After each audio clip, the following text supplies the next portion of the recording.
હતા એટલે બેનું ને ખાસ ટોકર કરે છે દરબારની દીકરીને ઈશ્વરે ઐશ્વર્ય આપ્યું છે, એ મેકઅપમાં ન સારી લાગે, એ સાડીમાં જ સારી લાગે. અને સાસરે વળાયા પછી મારા દાદીમાં કહેતા કે દરબારની દીકરી સાસરેથી એકવાર પિયર પાછી આવે ને પછી કોઈથી ડ્રેસ ન પહેરે, સાડીમાં જ સારી લાગે, પિયરમાં આવે તો ડ્રેસ ન પહેરાય. એટલે મારી કરબદ્ધ પ્રાર્થના તમને બહેનોને આ ટકાવી રાખજો. બધા વડીલો વાતો કરે છે ને, આ તમારીથી ઉજળી સંસ્કૃતિ છે.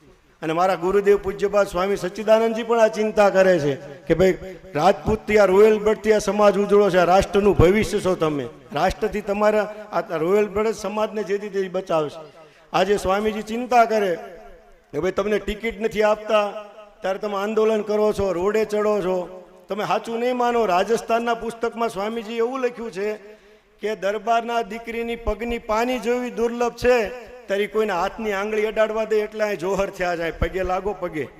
આ કોમ એવી છે કે ભાઈ એની પગની પાની જોવી દુર્લભ છે. જ્યારે એવું એમને સ્ટેટમેન્ટ લખ્યું અને જ્યારે રૂપાલા સાહેબનું આંદોલન થયું ને, વડીલો બેઠા છે, હું સ્વામીજીનો સંદેશો આપો, ખોટું લાગે તો માફ કરજો, ત્યારે મને સ્વામીજી ઠપકો આપ્યો તો શક્તિસિંહજી, રાજપૂત સમાજમાં મોભીઓની ક્યાં તાણ છે, આગેવાનોની ક્યાં તાણ છે, તો તમારા બૈરા રોડે ચડ્યા છે.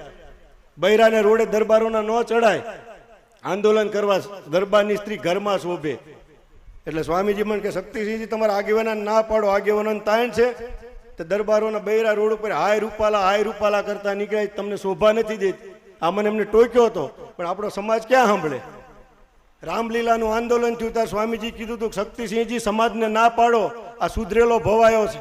એ જમાનામાં પેલા ભવાયા હતા ને, એ ગામના આગેવાનોને પાંચકડા ગાઈને મસ્કરી કરતા, આ રામલીલા વાળો ભણસાળી સુધરેલો ભવાયો, કોઈને નથી ખબર કે આમાં શું ડાયલોગ છે. તમે આંદોલન કરીને એનું પિક્ચર હિટ કરશો.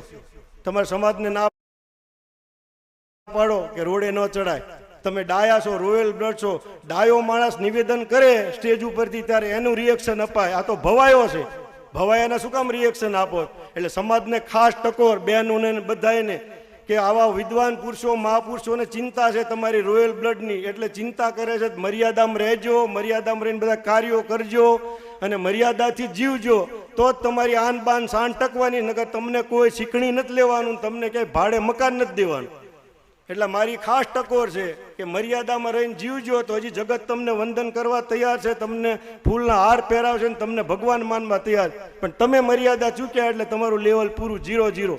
સ્વામીજી મને એમ કીધું કે તમારા આગેવાનોને કહેજો, આ પીટી સાહેબ બેઠા એટલે હું ખાસ કહું છું કે ભાઈ ટિકિટ માગવા હું લેવા આંદોલન કરો છો.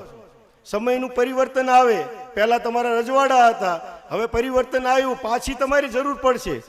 અત્યારે તમને ટિકિટ આપે અને પછી તમે હારી જાઓ છો તો શું કામ ટિકિટ માગો છો. અત્યારે એવું કામ કરો કે બધી પ્રજા તમારી નજીક આવે અને બથમાં લ્યો. પહેલા હતી રાજાશાહી, ત્યારે એવો જમાનો હતો કે રાજા કઈ થાય, લોકશાહી આવી, લોકશાહી માથાની જરૂર પડે. તમારે હારે કોઈ માથા છે, તમને ટિકિટો આપી દે 182, તમે જીતશો?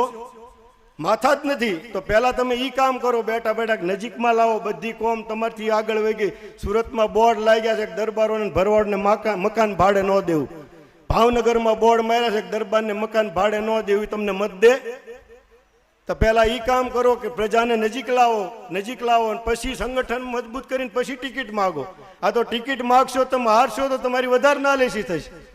એટલે હું આપણે બધાને કરબદ્ધ પ્રાર્થના કરું છું કે વિશેષ બોલ્યો હોય તો માફ કરજો, પણ મેં તમને સત્ય